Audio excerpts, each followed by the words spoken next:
అగ్ని ప్రమాదములో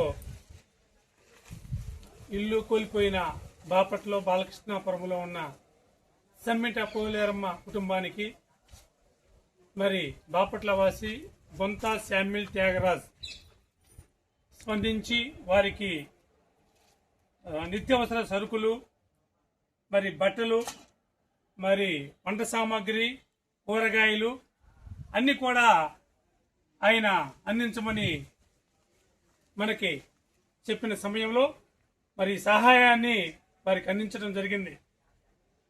అందరూ కూడా సేవా దృక్పథాన్ని కలిగి ఆపదలో ఉన్న వారిని ఆదుకొని మన వంతు మనం సహాయం చేయాలి. బాపట్ల జిల్లాలో ఎక్కడ అగ్ని ప్రమాదం జరిగిన ఇండియన్ రెడ్ క్రాస్తో పాటుగా మరి బొంత శామ్యుల్ త్యాగరాజు తన వంతు తాను చక్కగా ఆ కుటుంబానికి అవసరమైన నిత్యావసర సరుకులు, బియ్యము, వంట సామాగ్రి, దుస్తులు ఇవన్నీ కూడా పంపిణీ చేస్తున్నారు. మరి ఆపదలో ఉన్న వారిని ఆదుకోవటమే నిజమైన సహాయం. అలాంటి సహాయాన్ని అందిస్తున్న ఆ శామ్యుల్ త్యాగరాజుని ప్రత్యేకంగా వారికి ధన్యవాదాలు తెలియజేస్తూ వారి తరపున ఇచ్చిన ఈ చిరు సహాయాన్ని ఉపయోగించుకోవాలని వారిని కోరుకుంటూ మరి థ్యాంక్ యూ.